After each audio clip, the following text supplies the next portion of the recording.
In this presentation, we will consider one special problem which is called pyramid of stars. We would like to print a pyramid of stars on the screen. Let's see how it looks like. If you want to print a pyramid of stars like this, which consists of 3 rows, then this is how it looks like, right? I simply ask user how many rows you want in your pyramid. The person might say 3, then I would print the pyramid with 3 rows. Similarly, if we want the pyramid of 10 rows, then this is how it looks like. And even if we want greater number of rows in our pyramid, then we can also do that. Like this. In this pyramid, there are 20 rows you can see. Isn't that beautiful? If you would like to print this pyramid on your own, then you might have to have a little understanding related to some topics. Basically, in order to print this pyramid, what you require is a basic understanding of matrix, what a matrix is all about, and you must also have a little common sense. So let's get started. Now as you can see, this is our 2 into 2 matrix, right? Here you are having 2 rows and 2 columns. That's why it is a 2 into 2 matrix. Suppose J represent columns and I represent rows. I would like to fill this matrix with stars using programming. Before that, I would like to ask you one question. How do we able to identify the location of this box? This box location is 1, 1. That means first row and first column. Similarly, this box location is first row, second column. This box location is second row, first column. And this box location is second row, second column. Isn't that so? After knowing the locations, we can use the programming technique to actually print stars in these boxes. How do we able to do that? Here is the code which will actually print stars in these boxes. For I equals to 1, I less than or equals to 2, I plus plus, and inside this for loop you're having another for loop, and in this for loop you're having a printf function which prints stars in these boxes. Now think about it how this particular nested for loop structure works. When I is equals to 1, as the condition is satisfied, we come inside this for loop, right? And when we come inside this for loop, we find another for loop. As j is equals to 1 initially, we check the condition. As condition is satisfied, we simply print star. Suppose I represent rows and j represent columns. Therefore, when I is equals to 1 and when j equals to 1, we would be able to print star. After that, we come to this point, that means incrementing the value of j. As previously j is 1, after increment it becomes 2. We check the condition is 2 less than or equals to 2. As 2 is equals to 2, condition is satisfied. We come inside this for loop and print star. Now this is for I equals to 1, as I is still 1, and j equals to 2. That means first row and second column. That means at this particular location, we would be able to print star. Now we again increment the value of j after printing star. Now j becomes 3. As 3 is not less than or equals to 2, therefore we come outside of this for loop, right? Why do we want 2 here? Because here are only 2 columns, right? After completion of this for loop, we come to this point, that means incrementing the value of I. Previously I was 1. After increment it becomes 2. Now 2 is equals to 2, condition is satisfied. We again come inside this for loop. Again j is initialized to 1.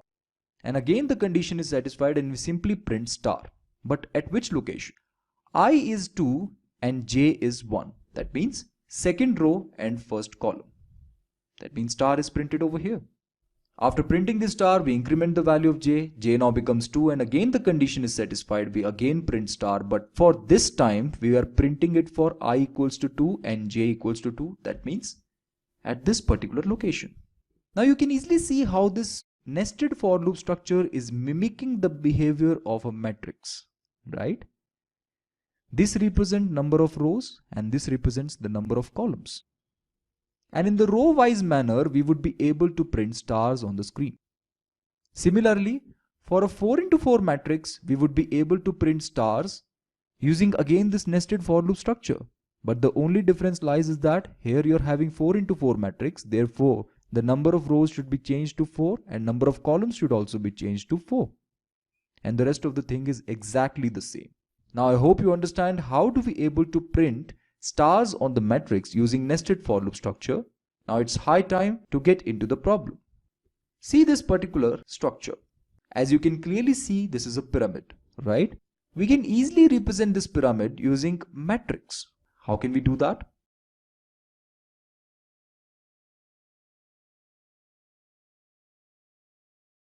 Here you can see I'm representing this pyramid using a 4 into 7 matrix.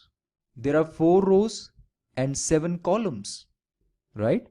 Similarly, we would be able to represent this pyramid also with the help of a matrix, which consists of 3 rows and 5 columns.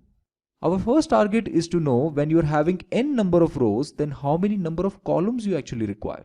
Obviously, for different number of rows, you are having different number of columns. Like in this case, you are having 3 rows and 5 columns. In this case, you are having 4 rows and 7 columns. Therefore, it is a requirement that if we want to represent a pyramid like this, we first need to know how many number of columns we require corresponding to the number of rows we have. If we are having 3 rows, then we require 5 columns, as you can clearly see here. If we are having 4 rows, then we require 7 columns. If we are having 5 rows, then we require 9 columns. You can easily see this. And if we have 6 rows, then we require 11 columns. You can easily see the pattern here. If you're having n number of rows, then we can clearly say that we require 2n minus 1 columns. So we can easily obtain the number of columns by using this formula, right? Therefore, our first task is finished.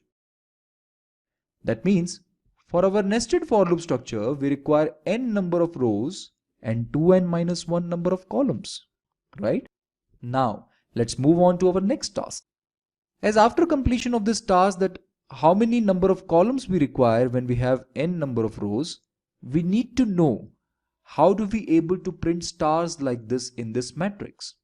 Remember that we do not have to fill all these boxes with stars. We just have to fill few of them so that we would be able to obtain this pattern, right? Let's try to understand how do we able to print this pattern. As you can see, in the first row only 1 star is printed, and that too in the 4th column. In the second row 3 stars are printed from second row 3rd column to second row 5th column. Similarly, 5 stars are printed from 3rd row 2nd column to 3rd row 6th column. And similarly, 7 stars are printed from 4th row 1st column to 4th row 7th column. If you observe this carefully, this 4 is nothing but n only. Isn't that so? As you're having n number of rows at a particular instance of time, here you are having 4 rows. Therefore, we can say that this 4 is nothing but n only, right? Similarly, we can say that this is n minus 1 and this is n plus 1.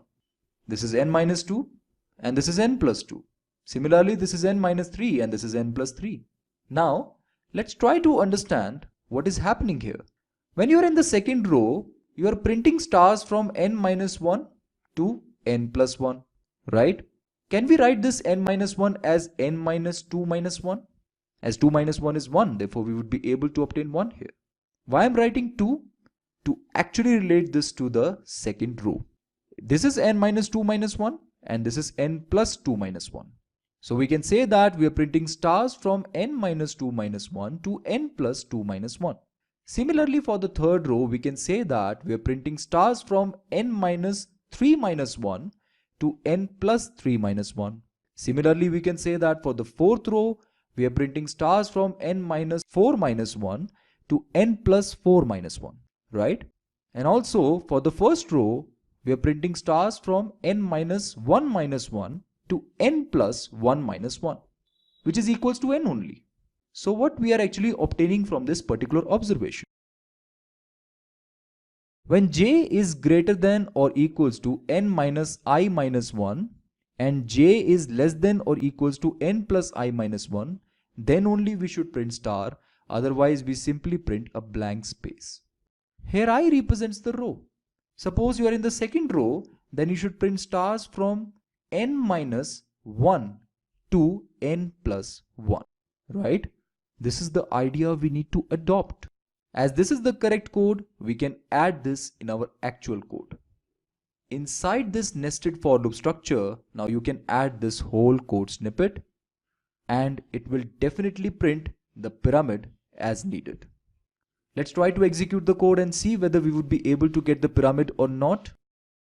This is the same code that we had seen previously. The only change is that I have declared three variables n, I and j. After that, we have a printf function that simply prints how many rows you want in your pyramid. And after that, we simply accept the input, that is our number of rows, and then the same code is used to print the pyramid according to the number of rows. Let's see what could be the output. It asks us to how many rows you want in your pyramid.